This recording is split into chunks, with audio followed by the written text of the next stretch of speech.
السلام علیکم۔ آج دیکھتا ہوں تم میں کتنی ہمت ہے، ذرا روک کے دکھاؤ مجھے۔ تم جیسی سرکش لڑکیوں کو سنبھالنا مجھے خوب آتا ہے۔ زارون جمشید کے لہجے میں ٹھہراؤ بھی تھا اور چیلنج بھی۔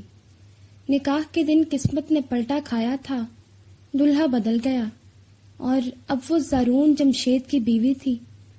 وہ اسے قریب نہیں آنے دیتی تھی، اسے ایک گوار بے تعلیم جاگیردار سمجھتی تھی، حالانکہ اصل میں وہ ایک خفیہ انٹیلیجنس افسر تھا جو اپنی اصل پہچان چھپائے رکھے ہوئے تھا۔ اگر تمہارا نام زارون جمشید ہے تو میرا نام بھی ماہنور طفیل ہے۔ تمہیں کیا لگتا ہے تم جو چاہو کرتے رہو اور میں تمہاری بات کا جواب بھی نہ دوں؟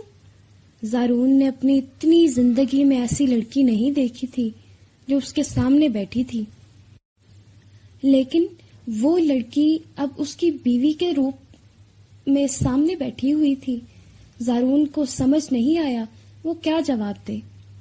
ہم آرام سے بھی بات کر سکتے ہیں، تمہارا اتنا اونچی بولنا ضروری نہیں ہے۔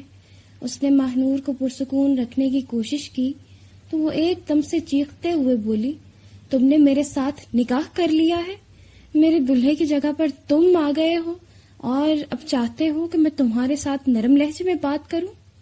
وہ ایک دم رونے والی ہوئی پڑی تھی، لیکن پھر بھی اپنے جذبات کو قابو میں رکھتے ہوئے اس نے تحمل سے کہا۔ تو زارون سنجیدگی سے بولا، میں نے تمہارے دلہے کے آگے جا کر ہاتھ نہیں جوڑے تھے کہ وہ اپنی جگہ چھوڑ کر بھاگ جائے یا پھر خود جا کر میں اس کے ساتھ نہیں بیٹھا تھا۔ وہ تو تمہارے والدین کی عزت رکھنے کے لیے میں نے اپنے آپ کو پیش کر دیا، لیکن تم ہو کہ حد سے ہی بڑھتے جا رہی ہو۔ زارون کو واقعی میں ماہنور کی باتیں بہت بری لگی تھیں۔ ہاں تو جو کچھ میرے مقدر میں لکھا تھا مجھے وہ پا لینے دیتے، کیوں آ کر اپنی دریا دلی دکھانے کی کوشش کی ہے؟ مجھے تم سے کوئی بات بھی نہیں کرنی ہے، اگر کہو تو میں تمہیں ابھی اور اسی وقت طلاق دے دیتا ہوں۔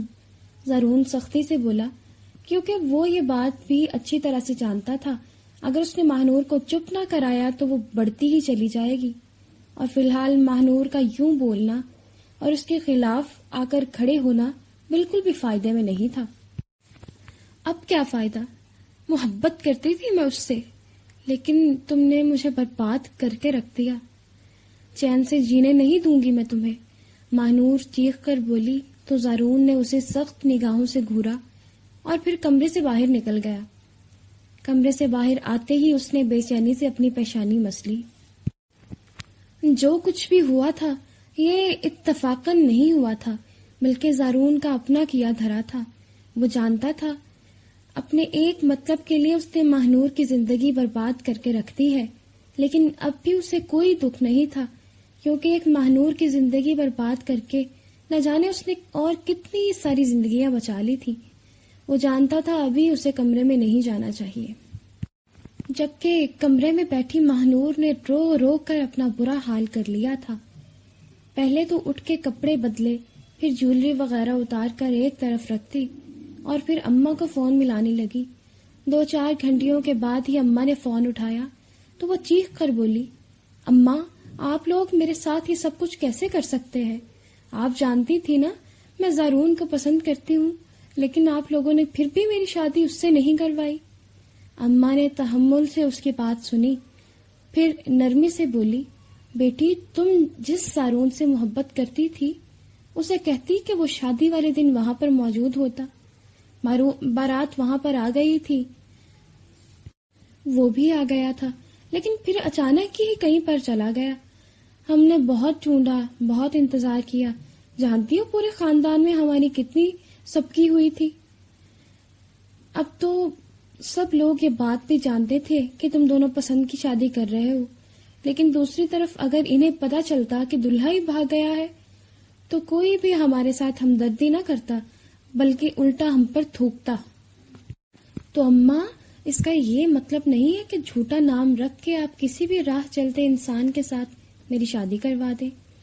اس بات پر اماں نے گہرا سانس لیا اور بولی، ہاں تمہاری بات اپنی جگہ بالکل ٹھیک ہے، لیکن ہم نے جو کچھ بھی کیا ہے بہت سوچ سمجھ کر کیا ہے۔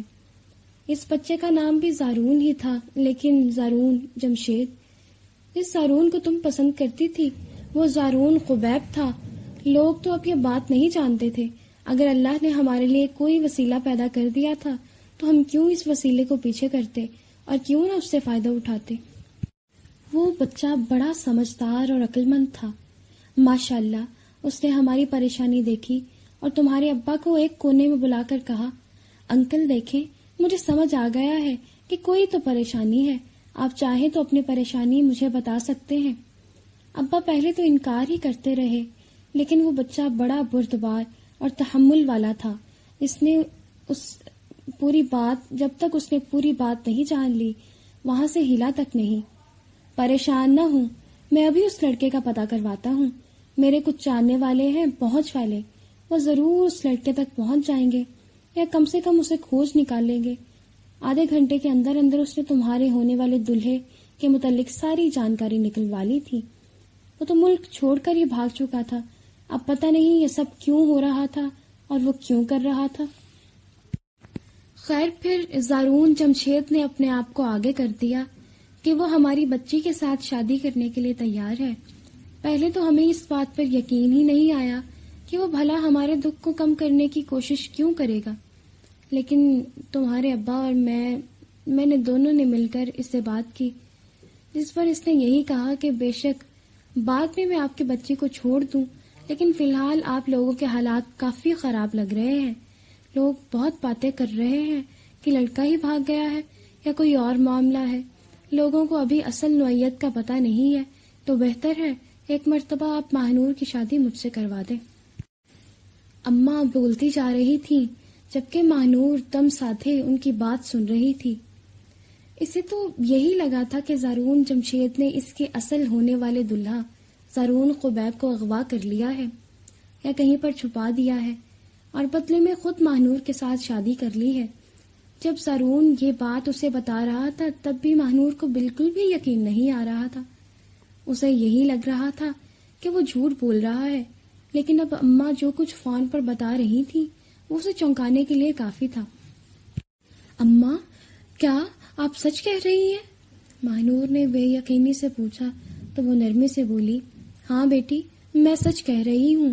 ایک رات یہاں پر صبر کر جاؤ کہ ہم تمہیں اپنے ساتھ لے آئیں گے، پھر تسلی سے بیٹھ کر سوچیں کہ ہمیں آگے کیا کرنا ہے۔ جس لڑکے نے خود کو تمہارے ساتھ نکاح کرنے کے لیے پیش کیا ہے اس سے تو ہم بھی اچھی طرح نہیں جانتے، لیکن جانتی ہو سیکیورٹی کے طور پر اس نے اپنے گھر کے کاغذات تک تمہارے ابا کو دے دیے تھے۔ اماں جو باتیں بتا رہی تھی ماہنور ان پر مسلسل حیران ہو رہی تھی۔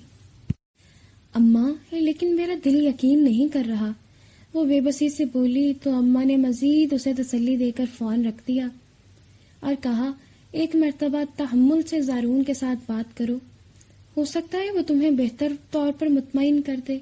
اور ہاں، وہ لڑکا جو تمہیں دھوکہ دے کر بھاگا ہے اسے بھی ہم ہر حال میں ڈھونڈ کر رہیں گے۔ وہ بھی فون پر ہی بات کر رہی تھی، تبھی ماہنور کے دروازہ کھلنے کی آواز سنائی دی تھی۔ اس نے چونک کے مڑ کے دیکھا تو سامنے زارون جمشید ٹرے میں کھانا لے کر کھڑا ہوا تھا۔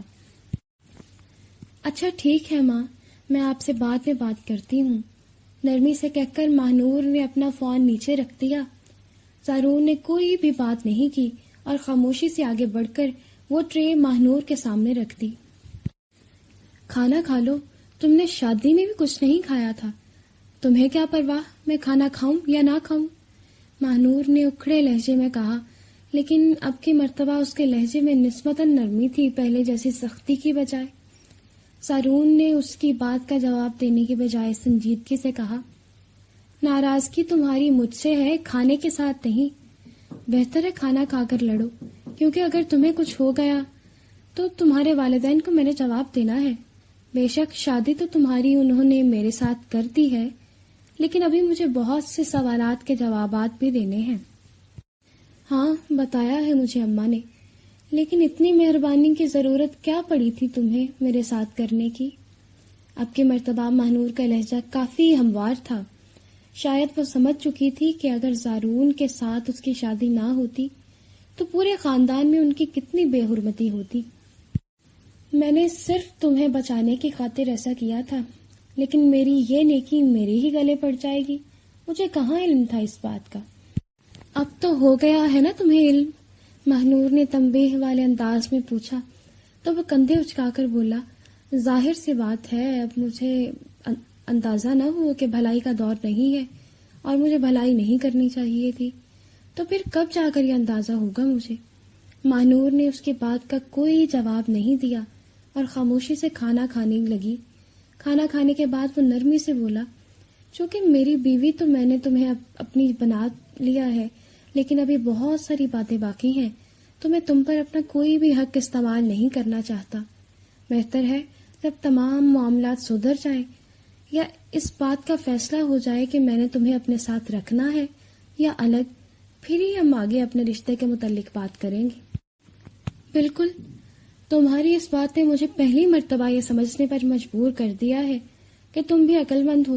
زارون نے اس بات پر اسے عجیب نگاہوں سے دیکھا، لیکن ایک لفظ بھی نہیں بولا اور وہاں سے جاتے ہوئے مڑا، پھر نرمی سے بولا، میں ساتھ والے کمرے میں ہی موجود ہوں۔ تمہارے گھر والے کہاں پر ہیں؟ اپنی بات مکمل کر کے جیسے ہی وہ جانے لگا تو پیچھے سے مہنور نے اسے ٹوک دیا۔ زارون نے مڑ کر اسے دیکھا اور حیرت سے پوچھا، کیوں، تمہیں کیا کرنا ہے گھر والوں کی موجودگی کا؟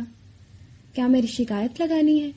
مہنور سپاٹ لہجے میں بولی، نہیں، شکایتیں نہیں لگانی، لیکن اگر تم اتنے اچھے ہو اور تم نے میرے ساتھ اچھائی کی ہے تو تمہیں مجھے اپنے گھر لانا چاہیے تھا نا، نہ کہ ایک کرائے کے فلیٹ پر۔ آخری الفاظ بولتے ہوئے اس کا لہجہ کافی تیکھا تھا، اس پر زارون نے بالکل بھی کان نہیں دھرے اور ساتھ والے کمرے میں چلا گیا۔ پوری رات وہ دونوں ہی تقریباً جاگتے رہے تھے، لیکن ان دونوں کے جاگنے کی نوعیت ایک دوسرے سے بالکل ہی مختلف تھی۔ مہنور تو اس لیے جاگتی رہی تھی کہ وہ بار بار اس شخص کے ساتھ رابطہ کرنے کی کوشش کر رہی تھی جس سے وہ واقعی میں محبت کرتی تھی، اور وہ عین شادی والے دن اسے چھوڑ کر جا چکا تھا، جبکہ زارون جمشید کی حالت اس سے بہت مختلف تھی۔ جاگ تو وہ بھی اسی آدمی کے لیے رہا تھا، لیکن اسے تلاش کرنے کے لیے نہیں، بلکہ اس کے خلاف ثبوت اکٹھے کرنے کے لیے۔ زارون جمشید سیکرٹ انٹیلیجنس کا ایک افسر تھا، اور اس نے مہنور کے ساتھ جو شادی کی تھی یہ بھی ان کے ایک مشن کا حصہ تھی، لیکن فی الحال وہ مہنور کو اس حقیقت سے آگاہ نہیں کر سکتا تھا کہ اس کی شادی کیوں اس کے ساتھ ہوئی ہے۔ اس نے زارون قبیب کے فائل نکال کر اپنے سامنے کی، جس میں اس لڑکے کا نام زارون نہیں بلکہ قادر لکھا ہوا تھا، اور یہی اس کا اصل نام تھا۔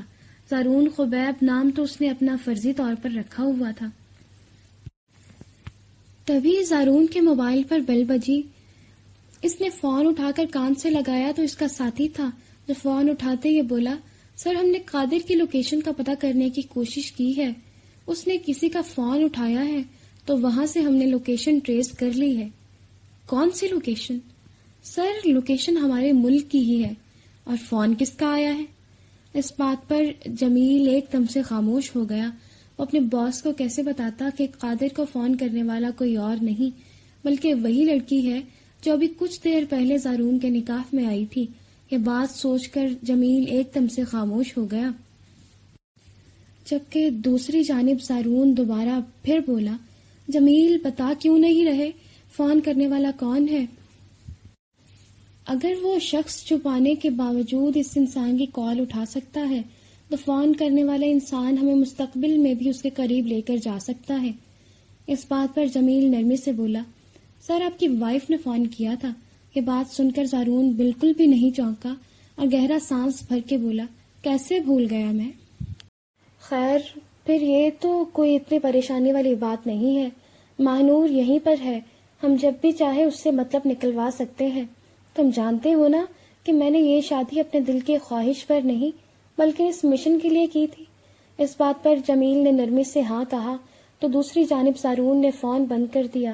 حالانکہ اسے مہنور کے ساتھ کوئی بھی وابستگی یا جذباتی لگاؤ نہیں تھا، لیکن پھر بھی ایک لمحے کے لیے اسے برا لگا تھا کہ اس کے نکاح میں ہوتے ہوئے بھی وہ اس دھوکے باز قادر کو کیسے فون کر سکتی ہے۔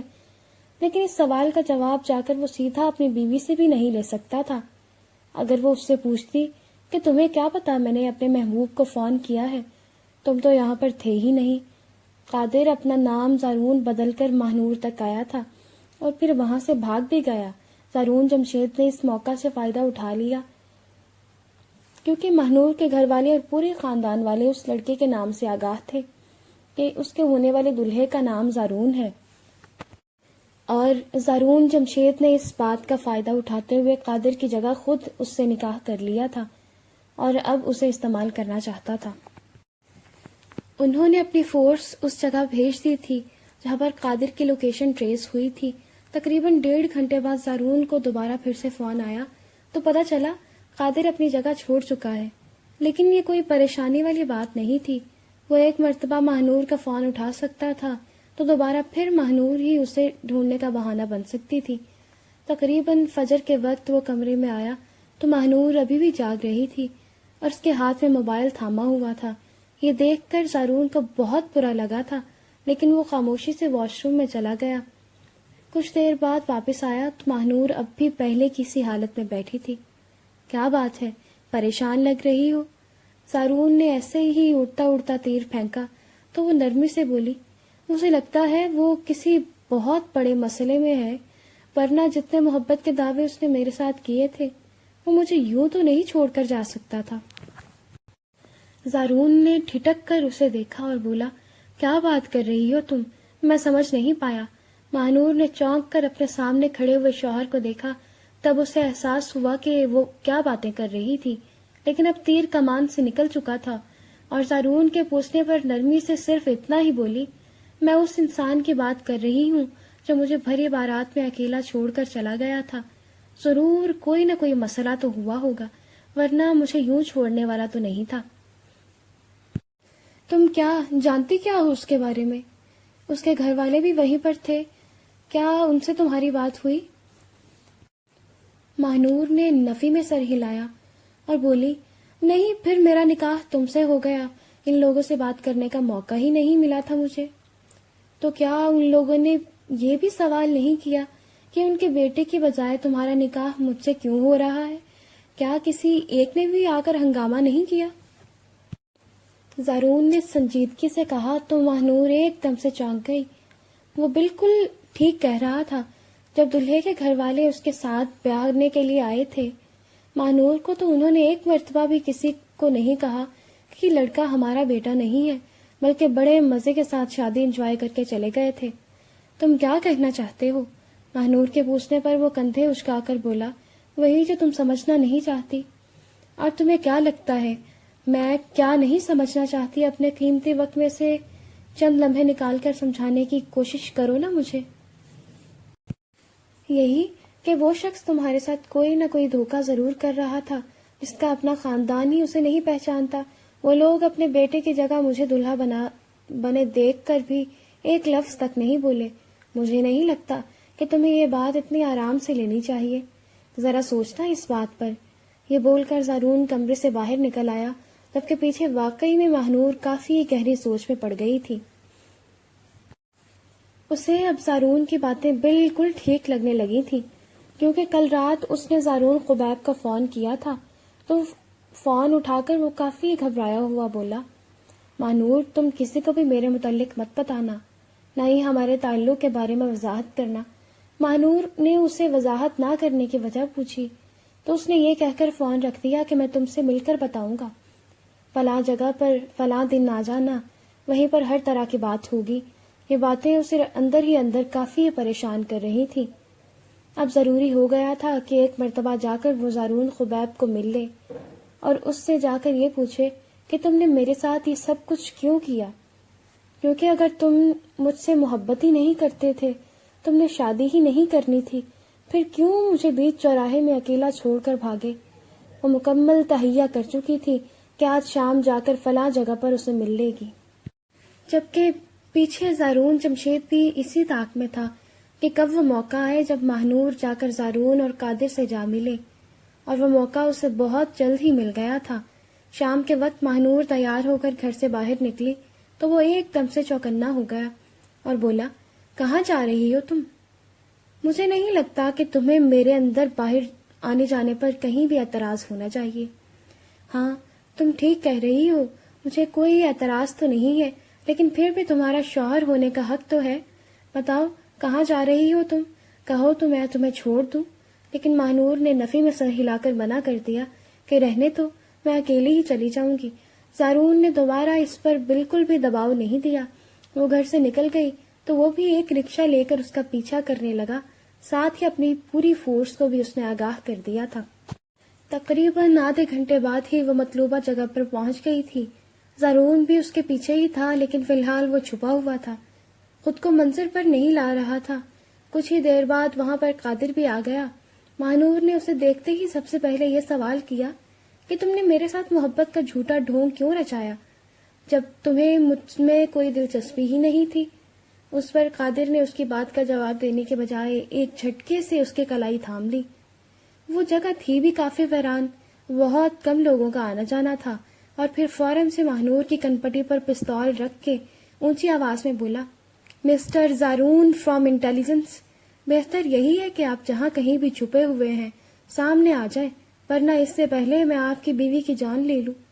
وہ بول رہا تھا جبکہ ماہنور مارے حیرت کے اسے دیکھ رہی تھی۔ اس میں اتنی ہمت بھی نہیں تھی کہ خود کو قادر کی گرفت سے چھڑوا سکے، کیونکہ یہ سب کچھ بہت ہی اچانک ہوا تھا اور اسے سنبھلنے کا موقع تک نہیں ملا تھا۔ زارون کیا ہے یہ سب کچھ؟ تو وہ نفی میں سر ہلا کر بولا، زارون نہیں، قادر۔ ہاں میں واقعی میں تم سے محبت کرتا ہوں، لیکن تمہارے شوہر نے مجھے اس بات پر مجبور کیا ہے کہ میں اپنی محبت کی بلی چڑھا دوں۔ لیکن یہاں پر ہم دونوں کے علاوہ کوئی نہیں ہے، پھر تم کسے بلا رہے ہو؟ اور یہ تم نے پستول میری کنپٹی پر کیوں رکھی ہے؟ ماہنور کو کچھ بھی سمجھ نہیں آ رہا تھا۔ تبھی زارون جمشید ایک دم سے درخت کے پیچھے سے باہر نکلا اور بولا، ٹھیک ہے، تم ماہنور کو چھوڑ دو اور ہم دونوں مل کر بات کر لیتے ہیں۔ ماہنور اپنے سامنے اپنے شوہر کو دیکھ کر ایک لمحے کے لیے کافی حیران ہوئی تھی۔ اسے یہ پوری کہانی سمجھ نہیں آ رہی تھی کیا ہو رہا تھا۔ جب تک تم میرے تمام ثبوت میرے حوالے نہیں کرو گی، میں اس لڑکی کی جان نہیں بخشوں گا۔ زارون کیا ہے یہ سب کچھ؟ ماہنور نے چلا کر اپنے شوہر کو دیکھتے ہوئے پوچھا۔ تو زارون نرمی سے بولا، میری بات سنو، یہ شخص ایک بہت بڑا مجرم ہے، کرتا ہوگا یہ تم سے محبت، بڑھائی ہوگی اس نے تم سے محبت کی پینگیں۔ ہاں یہ تم سے شادی بھی کرنا چاہتا تھا، لیکن نہ کوئی اس کا گھر والا ہے نہ باہر والا، ایک فیک فیملی بنا کر تمہارے ساتھ شادی کرنے کے لیے آیا تھا، لیکن اسے خبر ہو گئی کہ میں وہاں پر موجود ہوں، کیونکہ مجھے اسے اسی شادی میں گرفتار کرنا تھا، تو یہ بھاگ گیا۔ پھر مجھے وہ قدم اٹھانا پڑا جو میں نہیں اٹھانا چاہتا تھا۔ میں نے دھوکے سے تمہارے ساتھ شادی کی، کیونکہ میں جانتا تھا کبھی نہ کبھی یہ تم سے رابطہ ضرور کرے گا اور تمہارے ذریعے میں اس تک پہنچ جاؤں گا۔ ہاں میں تمہارا گناہ گار ہوں، لیکن جتنے گناہ اس انسان نے کیے ہیں، مجھے کوئی دکھ نہیں ہے کہ میں نے تمہاری یا اپنی زندگی برباد کی ہے۔ زارون بول کر چپ ہوا تو قادر نرمی سے بولا، ہاں جانم یہ بالکل ٹھیک کہہ رہا ہے۔ خیر، جہاں میں نے اتنے جرم کیے ہیں وہاں اپنی محبت کی بلی بھی چڑھا سکتا ہوں۔ کہو اپنے شوہر کو کہ میرے خلاف جتنے بھی ثبوت ہیں وہ لا کر میرے حوالے کر دے، ورنہ ایک لمحے کے اندر اندر میرے جرائم میں ایک اور اضافہ ہو جائے گا۔ ماہنور کی حالت کافی خراب تھی، اسے تو کچھ بھی سمجھ میں نہیں آ رہا تھا۔ اس کے سامنے کھڑے دونوں مردوں نے ہی اسے دھوکہ دینے کی کوشش کی تھی۔ تبھی زارون نرمی سے بولا، ٹھیک ہے میں تمہیں دینے کے لیے تیار ہوں، ساتھ ہی اپنی شرٹ کے نیچے سے ایک فائل نکال کر اس کے حوالے کرنا چاہی۔ تو قادر جیسے ہی آگے بڑھا، تبھی وہ فورس جو اسے گرفتار کرنے کے خاطر چھپی ہوئی تھی آگے بڑھی اور انہوں نے جھٹکے سے اس پر حملہ کر دیا۔ تقریباً 5-6 منٹ کی زور آزمائی کے بعد قادر کو حراست میں لے لیا گیا تھا، جبکہ ایک جانب کھڑی ماہنور پوری طرح سے کانپ رہی تھی۔